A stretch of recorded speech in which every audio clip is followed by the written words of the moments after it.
And we're here with Jim Stray Gunderson, one of just a couple of guests that I've had on the podcast for more than one. This is your return appearance. Jim, welcome back to the Optimal Performance Podcast. Sean, thank you very much. It's great to be here. You know, I like to do these follow-up episodes with products that I've been using for a while because, since your first appearance, I think a lot of people are kind of wondering, well, how is that going for him? How often does he use the BStrong bands? What has his results been? And I'm excited to talk about those and to talk through them with you a little bit later. But doing these follow-up episodes are always fun for me. Um, I think the timing of our conversation is kind of interesting because before I hit record, we were talking about, the New Year's resolution effect and how at 6 weeks, by just past Valentine's Day is about when everybody sort of hits their capacity. Statistically, most people sort of fall off their resolution halfway through February. And and that sort of highlights a point for me that people are not making the time. They're many of them are not going into the gym because they can't, and they're looking for in-home solutions to get the most effect in the least amount of time. And I want to just, if you would, kind of highlight again how the B Strong bands, how blood flow restriction operates to potentiate the effect of exercise, just as a top line, in case anyone missed your first appearance. Yeah. Thanks, Sean. Um, the idea of Be Strong BFR training is that it takes otherwise really easy exercises and in combination with some blood flow restriction ends up making these easy exercises very intense and so intense that you get pretty robust feelings of fatigue when you're going through these workouts. And it's those robust feelings of fatigue that the body takes and then uh, um, reacts to and produces a very anabolic response so that you really get a lot for your training buck in terms of advancing and improving your health and fitness. And then if we want to just tie into this New Year's resolution thing, um, you know, people can get motivated to try to make change and that sort of thing, but it's very, there's lots of logistical things in the way. You don't have the right gear, you don't have the time, you don't have the place to go, and all these sorts of things that you mentioned. But in addition, even though that people that kind of get all those things organized, then they may try it for a while and they just do too much and they're just exhausted or they get injured, and then they have to stop, and then they've kind of lost the whole 9 yards. And uh, so one of the really nice things about Be Strong is that these are exercises anybody can do anywhere, anytime, and um, and instead of uh, instead of just exhausting yourself, you're just getting a very good workout that's going to improve your health and fitness in a very short period of time that's manageable. So 15 to 20 minutes a day or 5 days a week, and you're good to go. That that's for me. That's everything. Yeah. For me, that's everything because I want to look good. I want to feel good. I want lean muscle mass, but I don't want to spend 4 hours. I don't want to spend 90 minutes a day working out. Frankly, Right. I I I personally combine uh, Be Strong with the X3 bar, and the X3 bar is the band training system. Everybody listening has heard this 1,000 times, but it's variable resistance, and these two combined are absolutely incredible. And so I've been using Be Strong about 3 or 4 days a week. I'll go really heavy on days that I don't use Mhm. the BFR bands, and I want to talk a little bit about why going super heavy with the B Strong bands is not a good idea. But this is, for me, this is like the key thing for biohacking is, Yeah. how do I get the most from the least? And that's what blood flow restriction, that's what Be Strong does, is because of the restriction of blood flow, you're able to get really tired really fast. So I don't know, Yeah. simple for me. Well, it's not that you aren't allowed to lift heavy with Be Strong bands on. It's just that most people can't. Ah, and and one of the things that we like to do is we like to get multiple reps done in a course of an exercise. So typically it's 3 sets of 30 arm curls, or as a very characteristic exercise. And if those things are super heavy, you just can't do them 90 times. And we want to have that. What we're really trying to do is we're trying to exhaust the working muscle. So we need to have repeated contractions for a while to, if you will, let the energy, let the muscle run out of the energy stores that it has. And then because of the blood flow restriction, they can't resupply those energy stores with oxygen in a timely fashion. And so what happens is you get a really good fatigue and failure signal out of that muscle, and that elicits this systemic response, this anabolic response. Uh, One of the things you mentioned is very often people will do, let's say, 3 Be Strong workouts a week, and then have one standard lifting session in addition, and that's great. There's a good reason to remind yourself of what those heavy loads are, and it's just that you're able to avoid most of the damage that happens by doing something heavy all the time. So, um, and that ties into another thing, and that is that when we're able to do these light loads and blood flow restriction training, uh, we don't do a lot of damage to those tissues, and therefore you recover or you improve your fitness at a more rapid rate than you would otherwise. yeah. I want to go a little bit deeper into the science, because after we in post production of the last episode, I was thinking about the sort of cascade effect afterward, that anabolic effect. That's super interesting to me, and I feel like we could probably go a little bit deeper into it. Is that it's not just going through the exercise with the Be Strong bands that's the thing. It's the after effect. It's the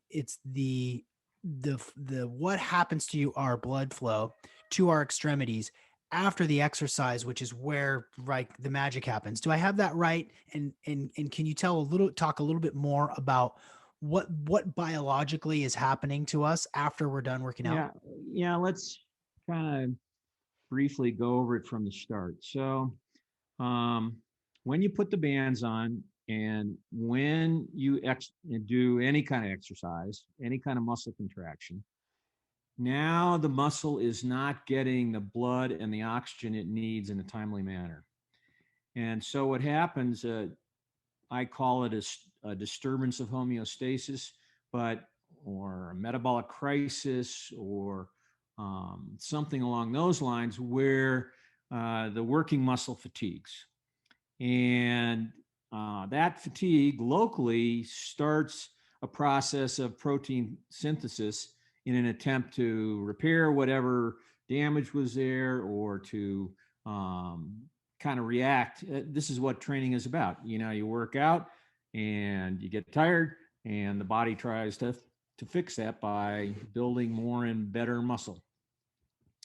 At the same time, uh, the uh, the brain is aware of what's going on. When you're fatiguing, you feel that fatigue, and there's cortical representation of it, and and that happens because there are nerve endings, group 3 and 4 afferent nerve endings, that are in all of our tissues, that alert the brain to this disturbance of homeostasis that's going on. And when that happens, it elicits, the brain decides, oh well, it needs to fix this kind of stuff. And there's a variety of reactions that happen. One of them is there's an increase in sympathetic tone. So heart rate, blood vessels may dilate that are going to those specific tissues. There's a variety of changes that happen that are autonomically mediated. And then there's also a neurohumoral response, which, um, sorry. Um, That's your neurohumoral response right there. yeah, that was my neurohumoral response, warning me there's a crisis in my muscle somewhere. Um, anyhow, the uh, uh,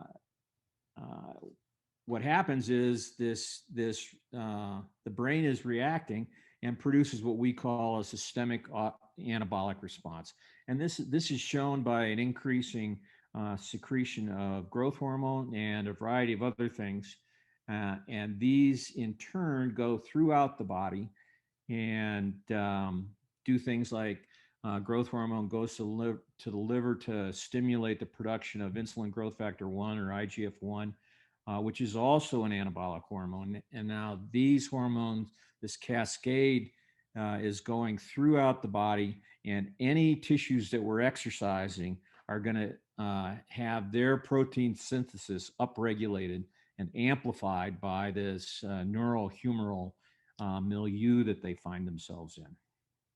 So it's really and this kind of thing doesn't happen unless there's what is perceived by the body as intense exercise going on.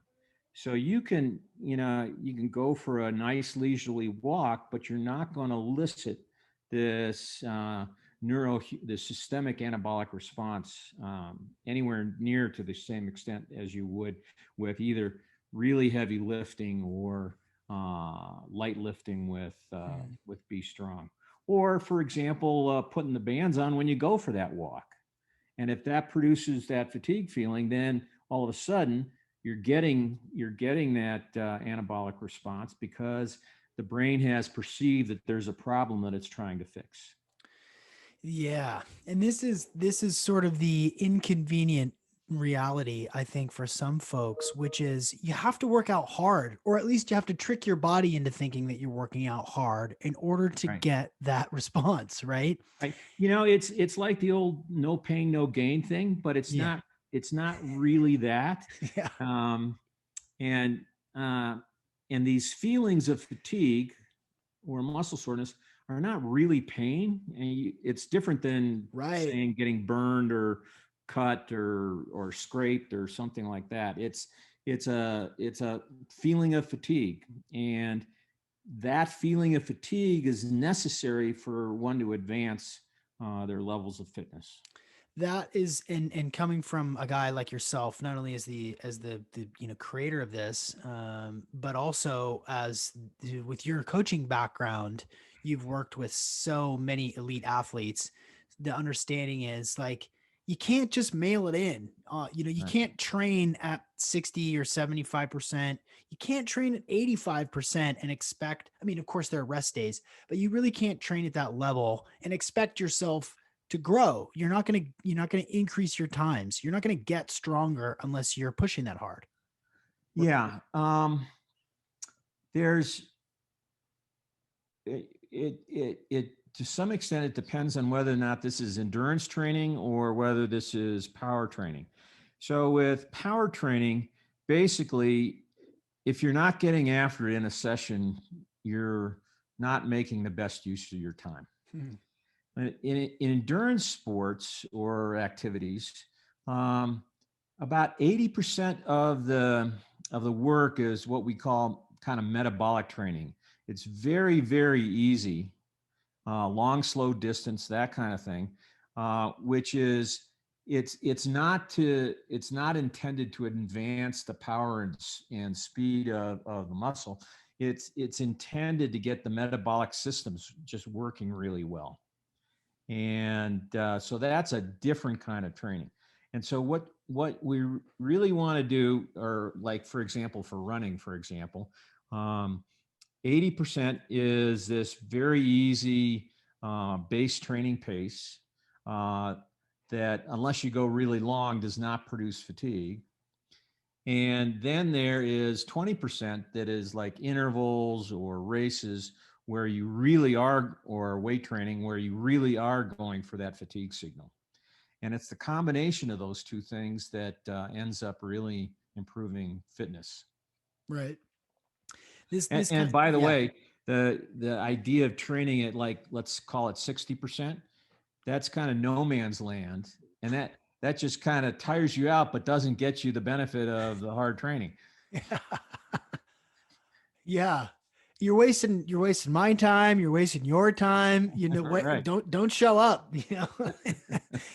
Well, it's interesting to me because the Be Strong achieves this. It hacks this. And I keep using this term because this is the world that I live in, you know, when it comes to biohacking. And to me, this is a biohacking device. This is a biohacking technology.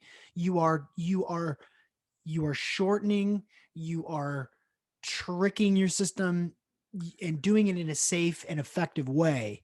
And Yeah. right?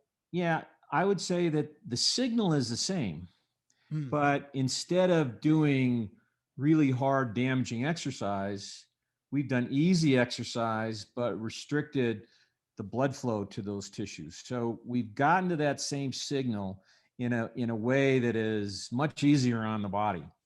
And just because when you take the bands off, all of a sudden the blood flows back where it belongs, yeah. and everybody's happy.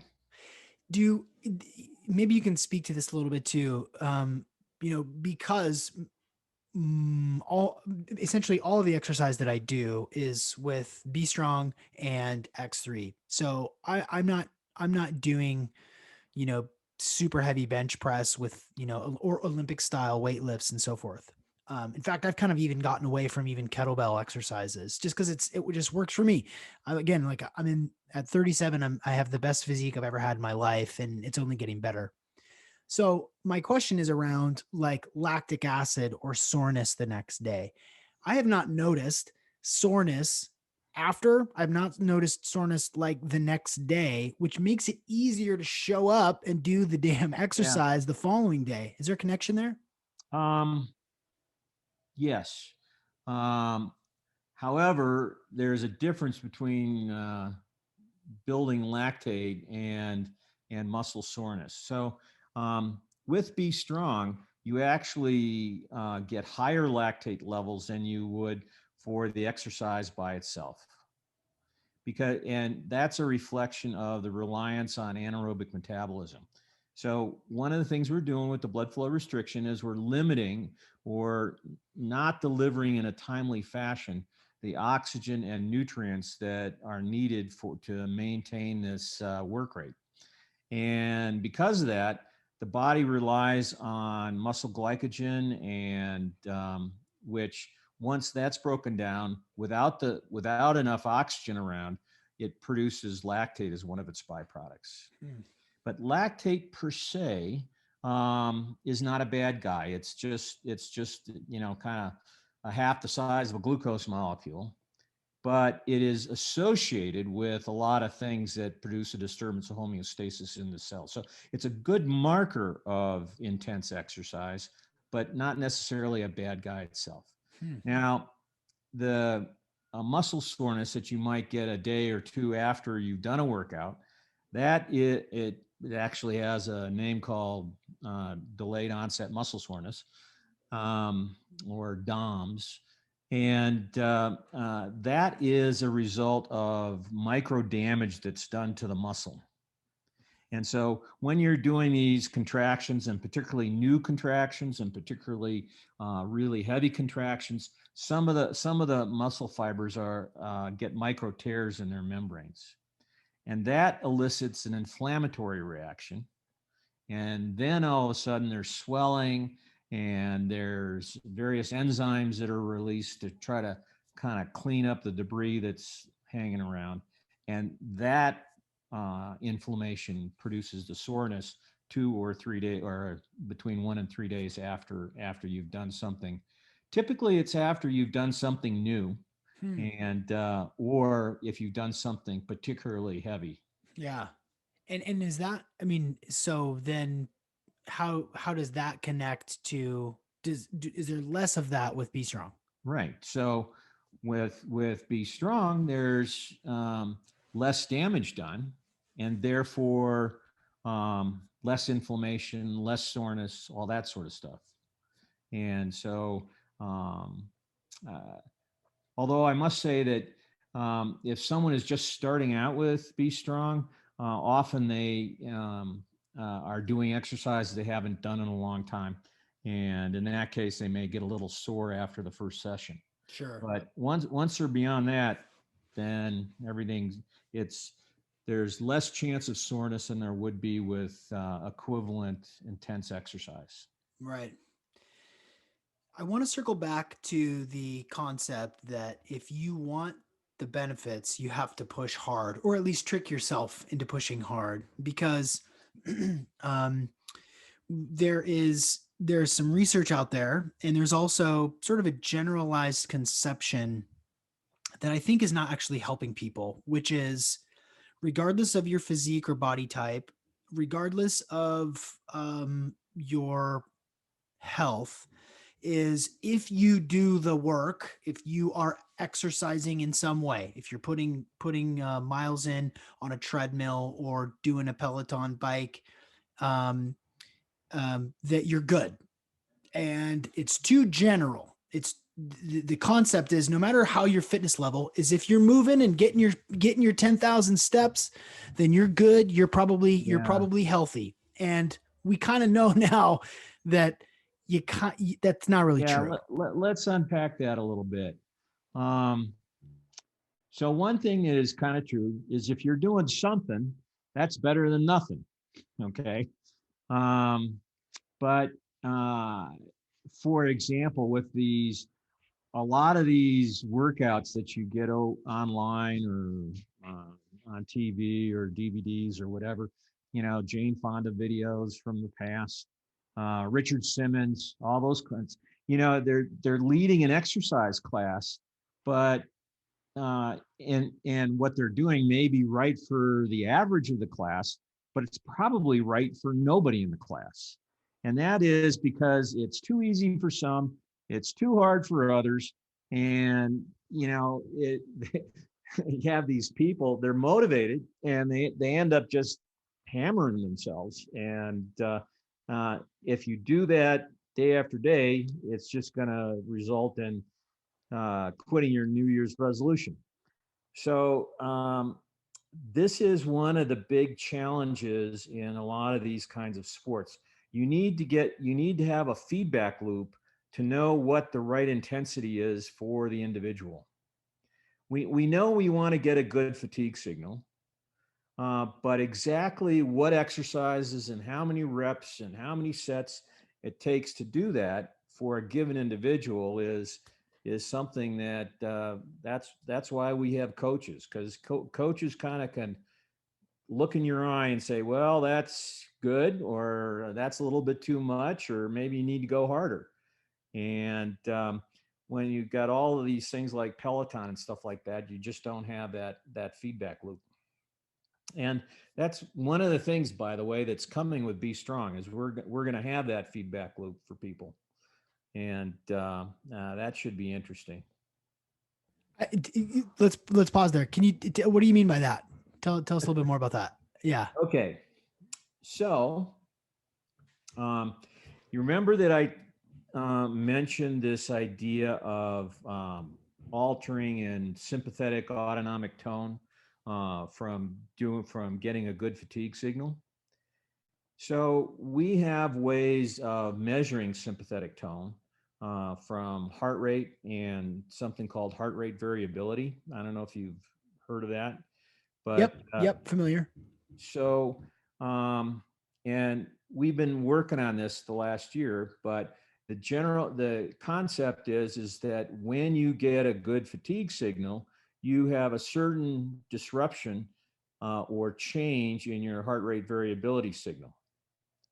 And then the key is that's great. But then the key is, how does somebody back at home base know about it? And we have this worked out where for example, I could have you working out and with a heart rate monitor on and know what your HRV are, and then you communicate that to me, and I say, well, that's good, Sean, or that's not so good, or whatever. Um, but that obviously is not scalable. So right now our challenge is to develop an automatic feedback loop where you get measurements of your heart rate variability during a BStrong workout, and you send that up to the cloud somewhere. It rattles around for a while, and within seconds comes back and says, you know, gives you a grade on the workout in terms of we haven't really specified, but we're thinking one or 0 through 5, where a 5 is a really, really good workout and a 0 is not quite good enough.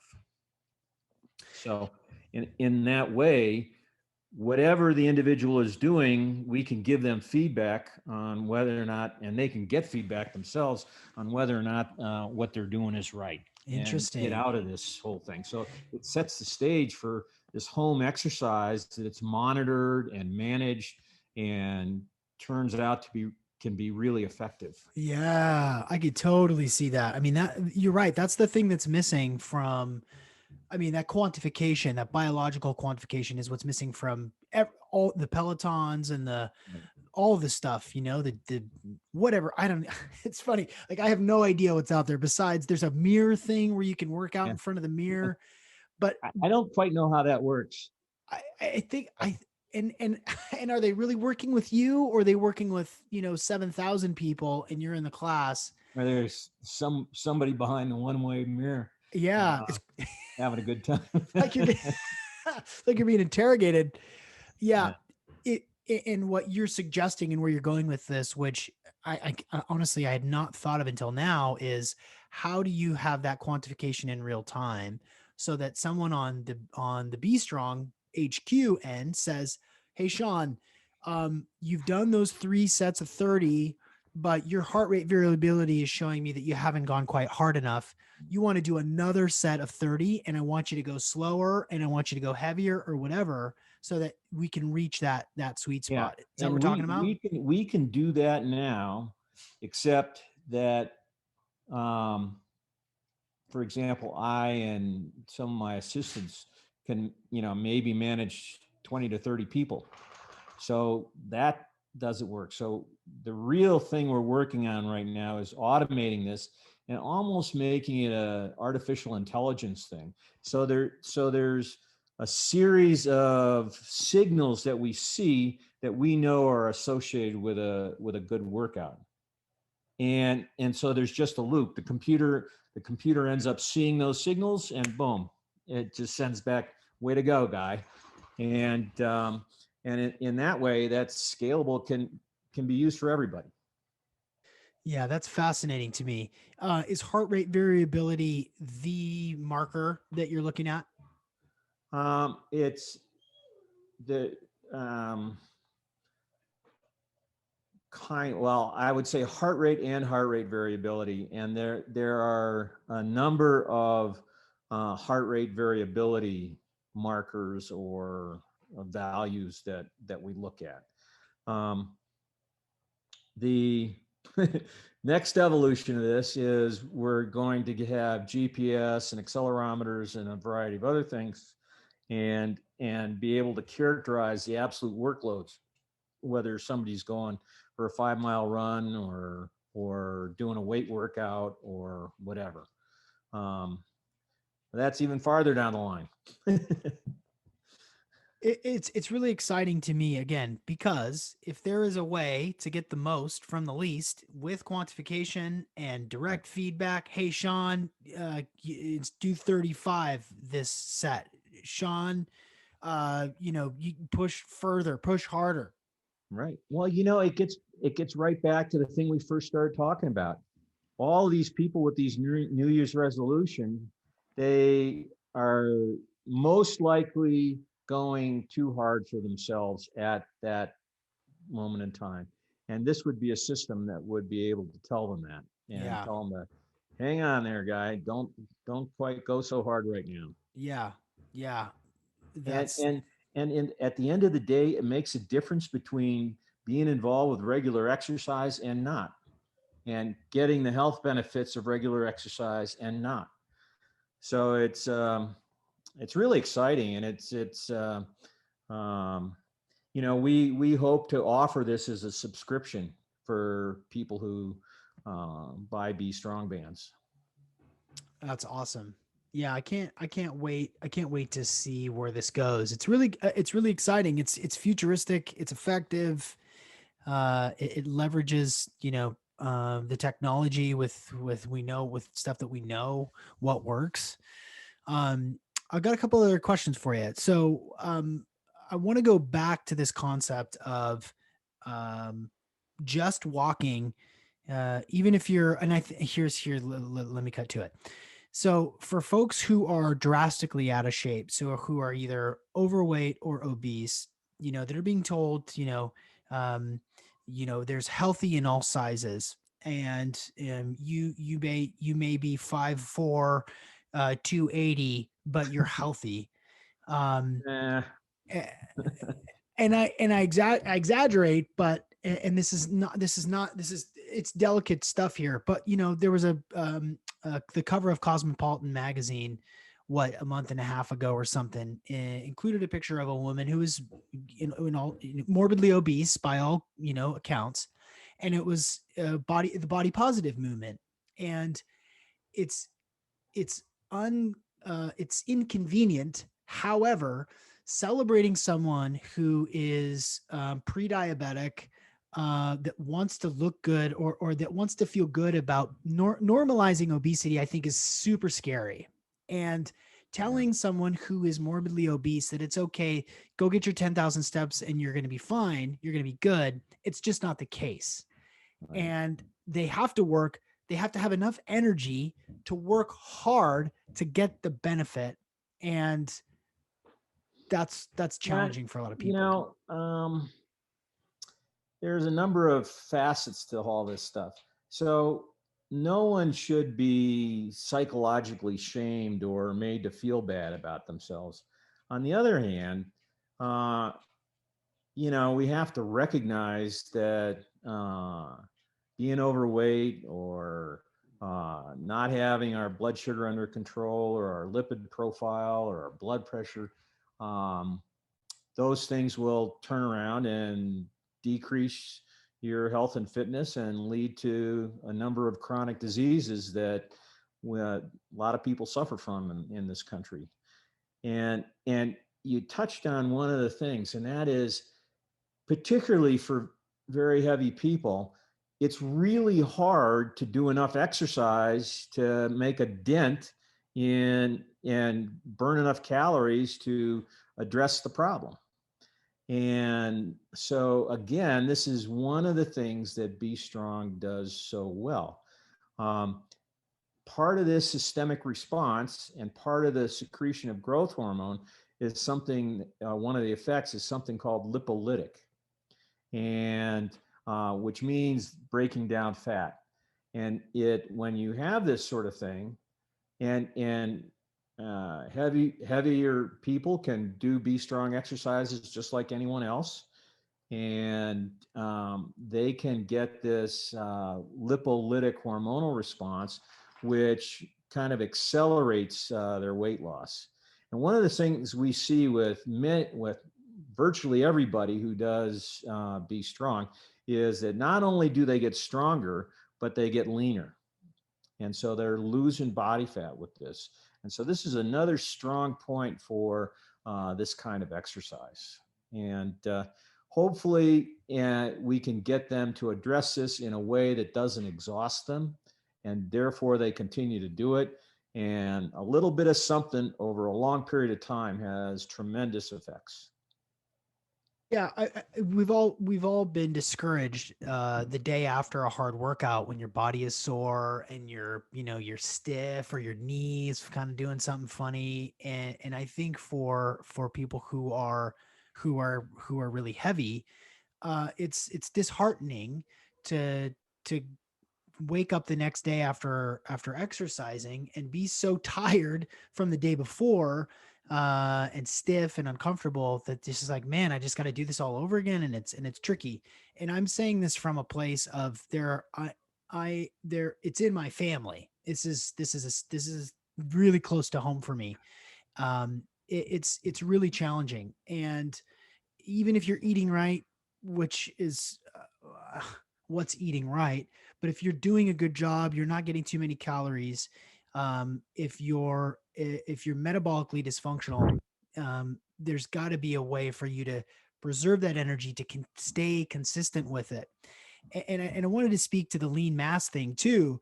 From experience, from me and many of the listeners that have purchased the BStrong bands and have seen the effects, not only are they stronger, but they are super lean, myself included. What I've noticed, and maybe it's just I couldn't make the connection.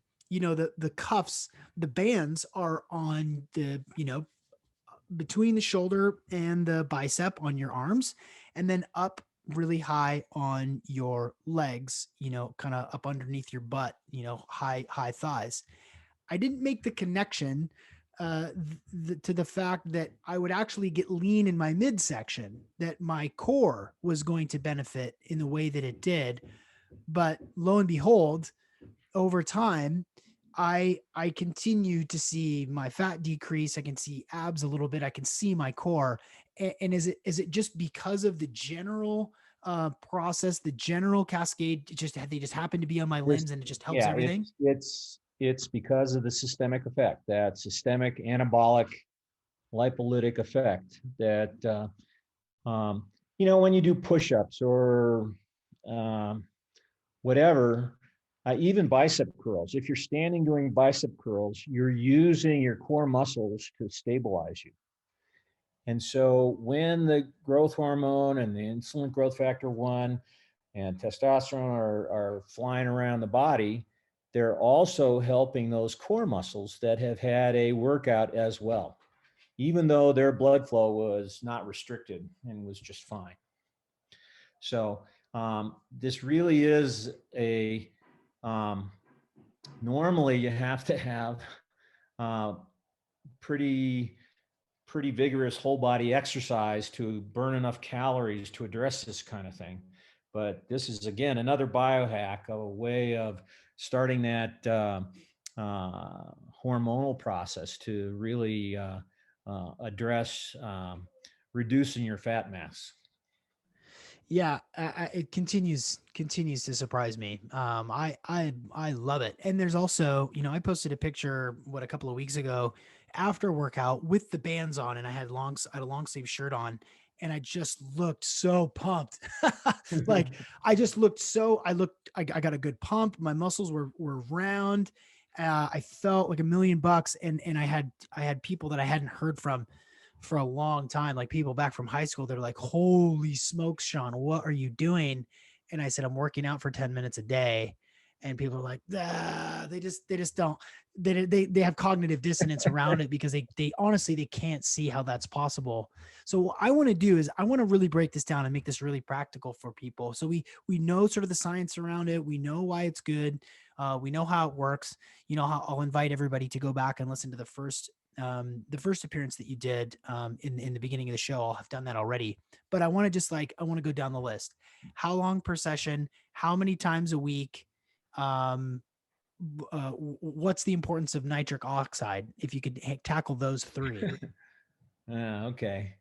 Um, well, nitric oxide, let's deal with that first.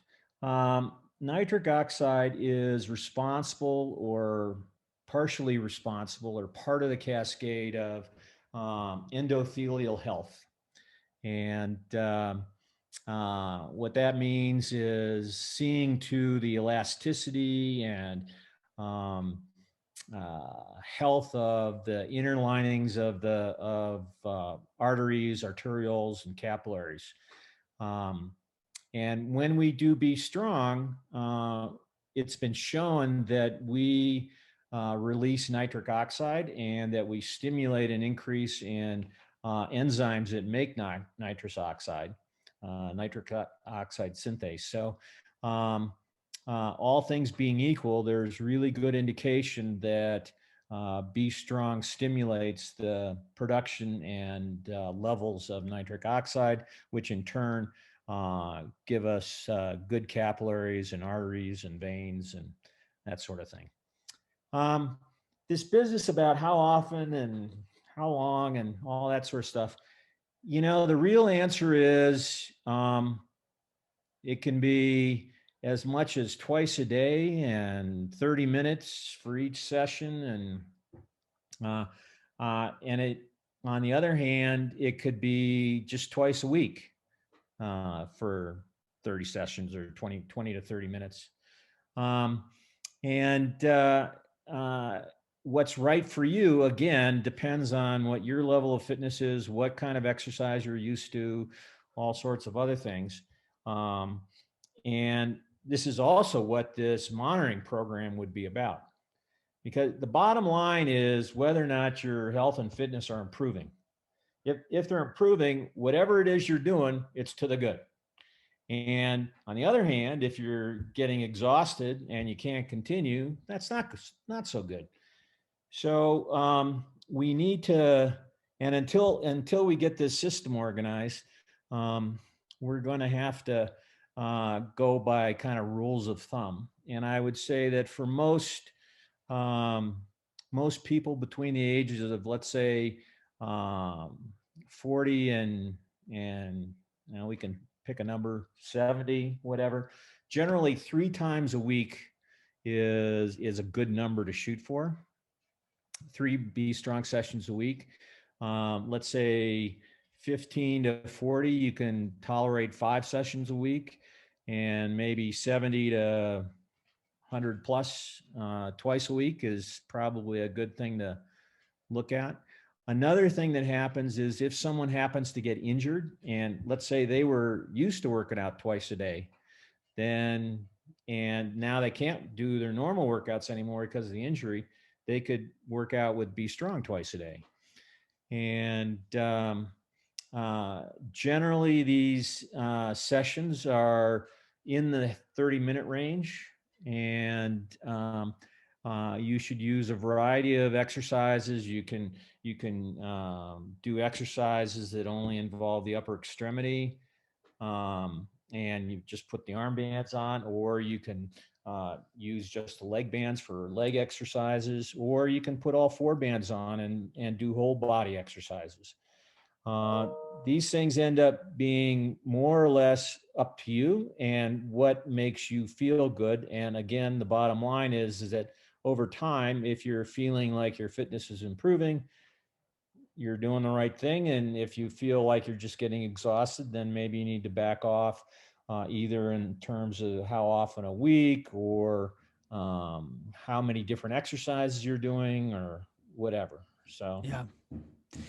I want to be mindful of your. I'll obviously edit this out. I want to be mindful of your time. How are you for time? I'm good. Okay. I'll probably ask a few more questions here, and then we'll take it home. One thing that I've been doing recently, excuse the noise downstairs. It's excellent timing to have some subcontractors in to do my flooring. Thanks, fellas. One thing that I've been doing recently, and that I know some other of both listeners and coaching clients of mine have been doing, is just to put them on and like wear them around the house, like cooking dinner, wearing them while you're cooking dinner, and just like squeezing your butt cheeks together a little bit, like standing I, at. Do you do that? I love the idea of killing multiple birds with one stone. It works. It works so well. I mean, like literally got all 4 on, making. Maybe I should put my bands on I know. and Yeah. You cooking breakfast for the kids, like starting my day with some, um, extra awesome totally doable exercise, squeezing my butt cheeks together, making eggs for the kids in the morning, doing some like body weight squats, pushing off the counter, wearing Right. the arm cuffs. Super simple, super easy. And then Or for example, you got to walk the dog. So right, put your bands on while you take the dog for a walk. yeah. The hardest part of it is finding out the right apparel to wear. You're the kind of guy that lives in sports gear. Yeah. Lucky you. You chose the right profession where you don't have to put a shirt and tie on. Not like I do either. But what now I've been doing more often than not is now I'm wearing like tights Mhm. kind of all day because I don't, again, nobody sees the lower half of my body anyway. It's Zoom calls and coaching calls. But I've been wearing tights now just about every day so that I can put the bands on and off quickly. And then I'll wear, just like a regular t-shirt to put it on over the t-shirt. It's like, so now I'm sort of gravitating into this Yeah, like athleisure. actually, almost all clothing works okay. You can put the armbands on over a long sleeve shirt, no problem. Um, you probably you're not going to get the best results if you keep your sport coat on, uh, and that's the only issue. For example, for our alpine skiers, they use the bands when they're doing runs on the slopes. And when they're in their skin suits and that sort of thing, the bands just go right over that, no problem. Or bike shorts, for example.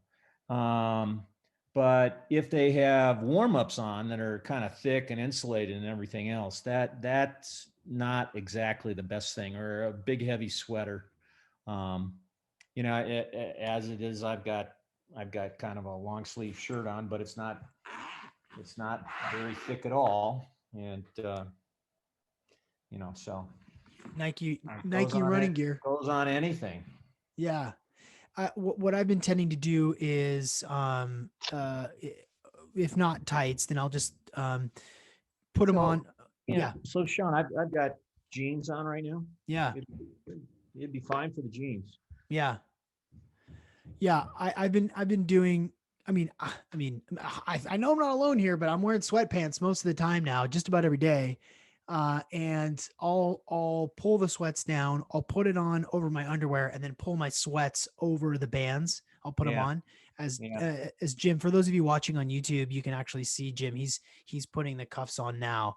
This is actually a good example for those of you who are listening now. You can go to YouTube and catch this conversation there. Jim's going through the process of how to put the bands on. He just put one on his right arm, and he looks like he's gonna put the other one on his Pump it left up. arm. Yeah, and pump it up. Can we talk about the pressure for how much pressure for people? Yeah. Um, so we have that's actually a really good thing to touch on. Um, the we have some competitors out there that have a different style of BFR, and the difference between them is I'll show you is when we pressurize our bands, they're elastic. I don't know if you can see this right here, but it can it has a little elasticity to it from the our design. And these other things are like blood pressure cuffs or surgical tourniquets that don't really stretch at all once they're in place. And those devices use something called limb occlusion pressure to decide what the right pressure is for you. What it means is they put the pressure up as high as it takes to cut off the arterial inflow, and um, and then they back off from there. But that is the one thing that is dangerous and unsafe, is to cut off the arterial blood supply. In our case, because of our design, we can't use that method, and our bands don't occlude. So what we do is over the years of trying this, we have an initial starting pressure recommendation for a given color band. And so our green number one bands are, we say go to 150 millimeters of mercury first. The red one is 200, the blue one's 250, and the yellow one's 300.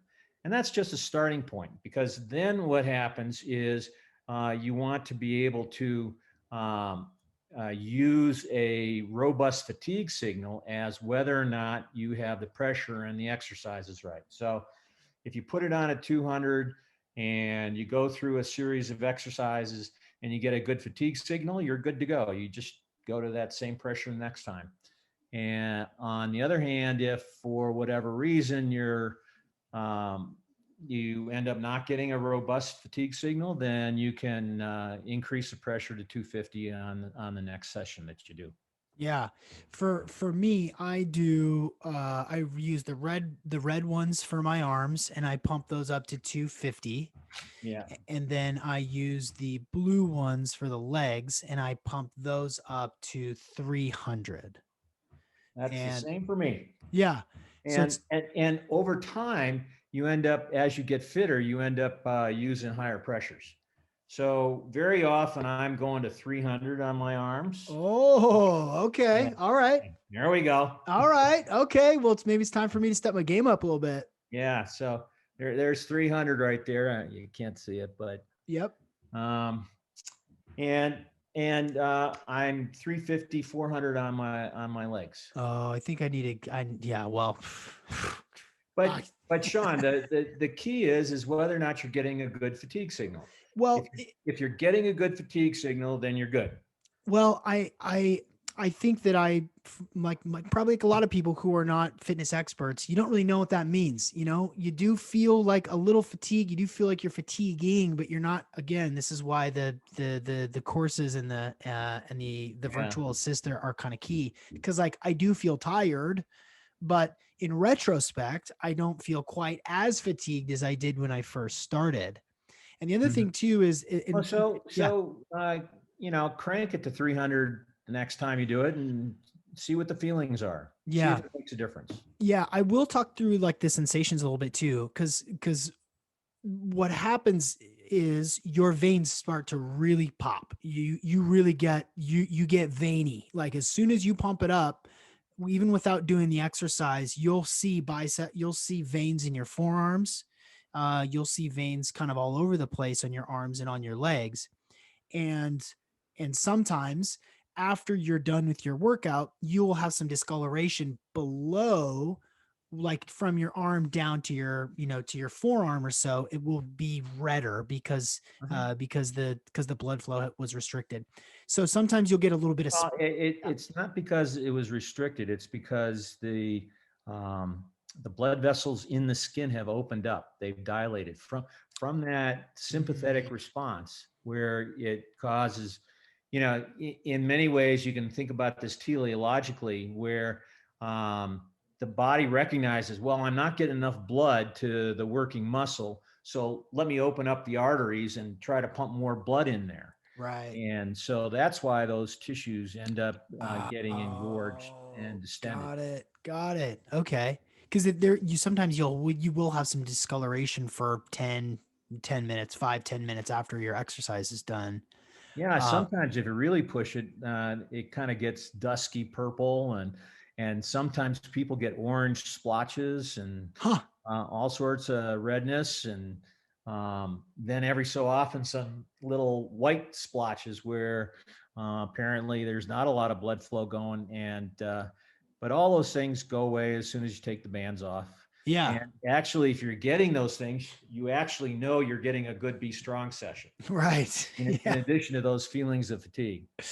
Nice. Well, I'm kind of stoked. In fact, I'm gonna as soon as we're done here, I'm gonna go. I'm gonna go work out. Yeah, I'm ahead of you, guy. I'm gone. Hey, I gotta go. I gotta go. As Jim is doing bicep Some curls without unweighted arm weights. curls, Yeah, still good stuff. it's incredible. I love it. I really do. I I want to be my best and I don't want to spend all day every day doing it. And And I know firsthand, I can think of 5 people off the top of my head that bought the special offer in your first appearance and absolutely love the effects, are astounded, like within the first couple of workouts, are astounded at the results that they see. Like leaner muscle, more fatigue, like feels like actually feel strong and look strong in a really short period of time. I'm a huge fan. And And the thing you brought up about killing two birds with one stone, it's huge. it is. And, this is something that, and I'm feeling a little fatigued right now after just those unweighted arm curls, and my band's at 300. And uh, it's really convenient. You can do it anywhere. Before COVID, people could take these to the office, and when they get a little 15 minutes, or while they're doing something on the computer, you get your forearms a little fatigued. So, Yeah. and another way we use these things is, on when we used to travel to Europe. We would put these on and have a couple sessions, one at the beginning of the flight and one towards the end of the flight. Right. And you get 2 sessions, and you can do just exercises in your seat. That's Uh, good for all sorts of things. it sure is. Yeah, it sure is. I can't speak highly enough about it. And I'm going to remind everybody, you can go to bestrongtraining.com and use the code OPP, and that'll give you 15% off. 15% off. And Yeah, I, and yeah, it's the letter B, as yes. opposed to BE. Yep. Yep. I really like getting excited and supporting um, products and companies that I really believe in. And we talked in the first episode about how this can help the elderly, how this is accessible for people that can't really do strenuous exercise. And today we've talked a little bit about how this can help people who are struggling with weight issues, and they can get that level of fatigue that will actually begin to start to burn fat and to get them back on track. And so I love the company. I can't wait to see where it develops, where you guys go with the guided stuff and the AI. I think that's really exciting. When that thing's ready to go, we'll have you back for number 3, and by that time, I'm just going to be this chiseled Greek god, and that's the goal, man. All right. Well, it's always a pleasure talking with you, Sean. Thanks, Jim. So take care. And cool. Right, I will stop the recording.